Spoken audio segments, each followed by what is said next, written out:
All right, the state of Virginia has dropped its cease and desist case against a private members club which was selling raw milk. So, why did they drop the case? We have Bryson Lipscomb of Triple Oaks Farm. He's waiting to come on and talk about what happened. There was a lot of attention from alternative media folks like myself, from farmers like Joel Salatin, and maybe they got scared. Maybe it's a testament that we can fight back if we just keep talking and keep acting in the manner that we feel like is our legal constitutional right, which means just keep buying raw milk. If you're a raw milk drinker, keep producing it. And if you're a friend of somebody who's doing that or a consumer, speak about it. Speak about your right, and don't let the fear get into your head, which is what they want. It's really more of a game, and I think sometimes it's just to try to shut us up, where we choose to shut up because we're just scared. And maybe if you push back, it's all an illusion. I don't know. I'm going to ask Bryson about that in a second. So, if you're celebrating this win tonight, you have two hands, one for raw milk, one for a glass of wine. I think they pair really well together. So, go to ALISONWinePromo.com and join my wine club. I always drink a glass of raw milk before bed. So, I highly recommend that. It's kind of a whole food, keeps your brain going, do its hard work while you're sleeping. But if you like a glass of wine at dinner, Allison Wine Promo is the best option. These are wines that were selected for what I like. I like clean products. I like stuff that was crafted by multi-generational families of winemakers, vineyards that are grown between 6 and 9,000 feet, so extreme high elevation. The grapes are working very hard and produce a delicious flavor because of that. There's none of the fillers and the dyes that are often in grocery store wines. You'll get 6 bottles every 3 months if you sign up for the club. So you never have to worry about whatever awkward parties coming up in the holiday season. You will always have a bottle of wine to bring. You're not a wine drinker, give it away as a gift. If you are, hoard it for yourself. AllisonWinePromo.com. Thanks everybody who's part of the wine club. They've been keeping me going since probably 2020, late 2020, maybe early 2021. Bonner Wine. So a big thanks to them, and thanks to everybody who has been a part of the wine club. I hope you are satisfied with the products. Okay, so I am going to bring Bryson in. We're going to be talking about his recent, we call this a win. I don't know. Last time you were on, Bryson, you weren't sure if you wanted them to dismiss the case outright because we kind of wanted to see what was going to happen. So I'm curious. You post this. This is Campbell County Circuit Court. Karen Shelton, MD, Commissioner of the Virginia Department of Health, versus Triple Oaks Farm, Bryson Lipscomb, and everybody else who's part of it. So are you happy? Before we even get into this, are you happy? How do you feel about this? Because the last time you were on, you said the one thing you didn't want was that it just go away, poof, out of thin air, because there's no precedent set now. Because now we don't get our day in court. But it's got to be a huge relief in some way because you don't have to keep going, at least for now. So how are you feeling about it all? Yeah, it's definitely bittersweet. It is a win, and we are treating it as such. If anything, just for our own mental well-being. We have to take them as they come, right? But yeah, like we said last time, it's not exactly what we wanted. It's not, the ideal win, I guess you could say. Because it would have been a much more positive precedent set if we would have actually went to this hearing and had a judge dismiss it, or even as far as gone all the way to a trial with a jury and then won. That would have been really a really strong precedent as well. So this still does set precedent from what I've learned or been told from other attorneys. This other when this is brought to other courts, they will see this when doing their research, and so there is still some precedent set, a positive precedent as well. Um, All right. Why did they drop it? Did they ever tell you? no, they don't. No, they don't. They don't. No, I wish they would. We can speculate. What is a Um, non-suit? It says it's a non-suit. What is that? First it was a lawsuit, now it's a non-suit? That sounds so silly. What yeah, does that mean? yeah, great question. We had to look it up too, because we were reading it. We're like, this sounds like a good thing. We're like, let's Right. Let's look this up. So they're just choosing not to pursue it. They were dropping Hmm. it. You can drop it as the plaintiff. You can drop it at any time for any reason. Uh-huh. Yeah, so that's all it is. Okay, and as you mentioned in your post on Instagram where people can follow you at Triple Oaks Farm on Instagram, you say that they dismissed it without prejudice, Right. meaning they could try again. Hmm. Okay, Yeah. so So what does that mean? that's the other part of this that wasn't ideal or less than ideal is we would prefer it to be this or non-suited with prejudice, which means they can't come back to this that they can't pursue us again. Basically, with a dropping it without prejudice means that they could, if they so choose, open another case against our private members association. So again, it's a bittersweet thing, and we do treat it as a win. It is a win, but you kind of always have that lingering feeling of this might come back up down further down the line. So we're trying to rest in the win, trying. Okay, originally you had posted a picture we showed last week of the sheriff's deputy who served you Hmm. this court order, I guess. Was that what it was, or the lawsuit against you, Yeah, or what was it? that's right. That was the complaint and the summons. Okay. Um, So you showed this guy's picture. You didn't want to say his name last time you were here, but there's a question on locals, alisonmorrow.locals.com. Also a great way to keep supporting the show. You get to put questions in for interviews. You get all the farm content that I produce. We have a lot of crazy animals on our farm. Feral Housewife asks, okay, just took a little light to show how flimsy their case was. Excellent. I hope the sheriff who accused him while delivering the paperwork apologizes. Have you heard from that guy? oh, Fat Chance Farrell. That's a heck of That's a what name. Tappy Chef says underneath. Fat chance. I don't get Oh these yeah. pirates at all. Aren't sheriffs elected? No, Fat Chance. Like I said, he's just doing his job, and who knows how many of these types of things get handed out on a daily basis. But no, you think. No, I wish we lived in that kind of world, but that's not. I won't hold my breath for that. Okay, let's catch people up. So basically, this whole court battle dates back to a cease and desist that you all received for being a private members association. Can you tell us a little bit about what you were doing before you became a PMA and why you decided to switch to being a private members association? Yeah. So before going fully into the PMA, we still did business with the public. Uh, we had USDA inspected meat that we would sell. We would go to farmers markets and things like that. And but then we had, the PMA was one of the original needs. One of the reasons we originally needed a PMA as a part or an entity of our business was for dairy products. And we were running a herd share program at the time. But a herd share is a herd share program is kind of like a subscription based model where people are getting, anywhere from a gallon of milk a week or every other week, or sometimes, 4 or 5 gallons a week. And it's a commitment, they're paying for all that up front at the beginning of each month. And some people some people just don't like that. They shy away from subscription models. They shy away from anything auto drafting out of their account or anything like that. And I totally get it. And those folks or others just wanted to be able to have access to dairy products on a more infrequent basis.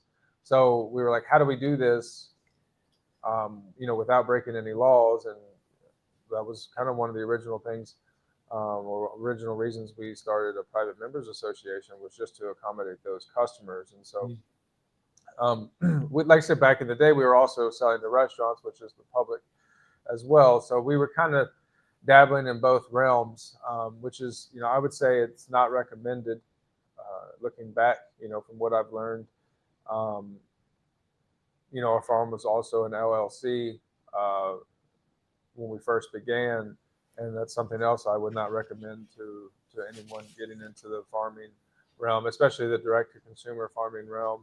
You don't need to LLC your business. You don't need a business license. You don't need these permits and stuff. You and I have talked about permits before, but um, again, it's just when you don't know, you don't know, and there's a lot of people out there giving advice on things they have no business giving advice on. So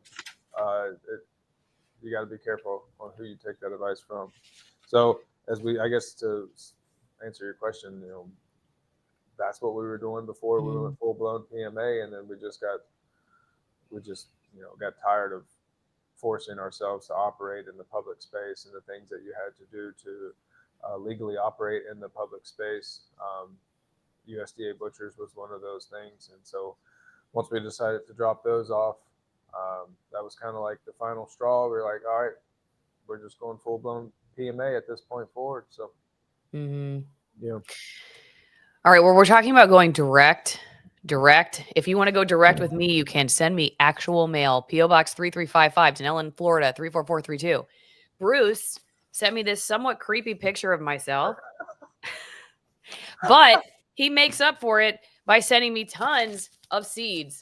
So the kids and I were planting a bunch of seedlings together. We're going into gardening season in Florida. The weather is amazing here right now. Love winter in Florida. So thank you to everybody who sends me mail, notes of encouragement, tips for the show, seeds, whatever it is. I always appreciate hearing from you guys. P.O. Box 3355, Denellen, Florida 34432. Going quick over to locals. Allison, please reconsider researching the health benefits of avoiding food for at least 3 hours before bed. Helps with sleep quality, which is beneficial for brain health, blood sugar regulation, and other stuff. Okay, I will say this. The reason I said I drink raw milk before bed is I have read this fascinating book I recommend to anybody who's ever had headaches. Fighting the Migraine Epidemic by Dr. Angela Stanton. I'm going to have her on the show. Anyway, one of the things she says about people who get headaches if you wake up with them in the middle of the night is that your brain has essentially run out of nutrition. You have a brain that's working a little bit harder. Maybe you need to start learning how to slow things down before you fall asleep. But she recommends drinking a glass of milk. I do raw. I think the benefits of it are far greater. So I drink raw milk, and I have not woken up with a headache. So anyway, I'm throwing that out there. That was her recommendation. She wrote a 500-page book on it. She's a neuroscientist. I got to get her on the show. But anyway, yeah, that's her big thing. Milk is a meal. It's like essentially a meal. It has everything in it really that you need. And that's why I'm such a fan of raw milk, because it's got so much more left intact. Speaking of which, let's just show this. Okay. So this is what the FDA said. I think this is from last year. The U.S. FDA Human Foods Program. Did you know raw, unpasteurized milk can cause serious health risks? Raw milk can carry dangerous bacteria such as Salmonella, E. coli, Listeria, Campylobacter, and others that cause foodborne illness. And they love to say that it does not cause lactose intolerance and allergic reactions. I don't know how they're making that claim. Also, that raw milk is the same. They say pasteurization does not reduce milk's nutritional value, which is also false. There's a lot of falsehoods here, but it's driven in large part by the federal government. And that makes me wonder if it's also really driven by lobbies, like big dairy lobbies. So I'm curious, Bryson, you've got the Virginia Department of Health coming after you, but they're really only coming after you because they've got cover from the federal government, I think, and other regulating agencies that encourage this kind of crackdown on your right. So who's funding that? I mean, is that just the government? Do you think that it's a sort of big ag versus little ag, big dairy lobby money type thing? I mean, where's the fuel for the fire coming from? Yeah, no, big dairy lobbyists are a real thing for sure. And they put a lot of money into behind what's happening. I mean, I can't say specifically whom and where, but that is a real thing. And again, I don't know that first statement that you read, like raw milk can contain.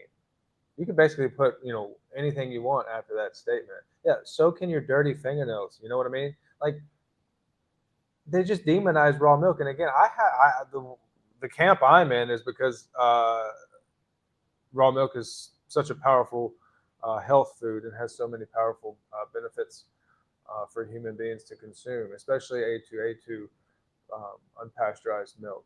It's a lot easier to digest, and pasteurized milk most certainly does cause lactose intolerance, because pasteurizing milk eliminates lactase, which your body needs to digest lactose. So a lot of people come to us and say, "Oh, I'm lactose intolerant. I can't have milk or Mhm. dairy." Well, no, you're just pasteurized milk intolerant. If you drink the complete product, you don't have any issues. And we've got dozens of accounts from members that have said just that. They're not gassy like they are with pasteurized milk. They don't get, well, I won't get too detailed, but you know what I mean. Well, yeah, I have a friend who she's a very good friend of mine, and her 2 daughters came to visit us a few months ago, and one of her daughters just loves milk. She drinks a ton of milk, but she always drinks pasteurized milk, even though my friend is supportive of raw milk, but she said she just can't afford it. She's gotta go with the pasteurized milk. But her daughter is developing, lactose intolerance. She's starting to have to take pills, and I told her, I said, "Look, I don't know for sure, but your daughter consumes a lot of dairy, and it's all, ultra pasteurized, homogenized milk. It's Mhm.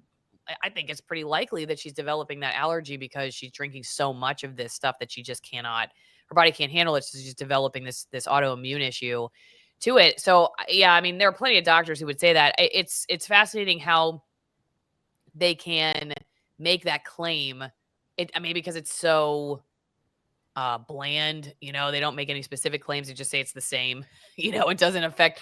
I talked to Dr. Stillman, Leland Stillman, in a video a few weeks ago about that statement. And so he kind of broke down what you said. Like, they could say folate is in milk or vitamin D is in milk that's pasteurized, but what form of it? I mean, is it the original vitamin D that came in the milk when it came out of the cow, or is it something they Mhm. made in a laboratory and they put back into it? And people don't understand when you Probably. read the label and it says fortified. What does Yeah. fortified mean? That, it's essentially like, look, it lost its nutrition and we're adding some stuff back in. All right, before we go any farther, this is one of my favorite products. It is not fortified because it is just in its natural fermented state. If you go to greenpasture.org and use promo code Allison, you get 10% off. What I have been taking for over 10 years is the fermented cod liver oil concentrated butter oil blend. Though, as you can see, they've got tons of different products here. I love the muscle rubs. They've got all natural muscle rubs that even have their skate oil in it. So that's something that I always keep around for cold season. You have chest rubs and stuff like that. They put essential oils in them that really help open up your nasal passages and whatnot. But if you go to the fermented cod liver oil concentrated butter oil blend section, you can get capsules if you don't want to take the actual gel. You don't like the taste of cinnamon mixed with fish. I understand. But we like the cinnamon tingle flavored one and take it every day. I used to get cavities all the time, and I started taking this, about 10 years ago or so. I went 3 years one time without going to the dentist. I thought for sure they were going to find cavities. No cavities. And they said my gums looked amazing. And I credit the vitamin D, A, and K that's in this stuff and a bunch of the other omega-3s. It is a power-packed product, and it is highly nutritious. It's fermented, and the butter oil and the fish oil are blended together so that you get the most out of each product. If you just took one or the other, you would be missing certain vitamins that allow for the absorption of the other vitamins. A lot of people don't know you need vitamin K to absorb vitamin D. So that's why these two are mixed together. Dr. Weston Price, who's a biological dentist, turn of the 20th century, kind of came up with this formulation because he was seeing a lot of dental health in his patients. He attributed it to malnutrition due to processed foods. And voila, now you can get it from greenpasture.org and you get 10% off if you use Allison as your promo code at checkout.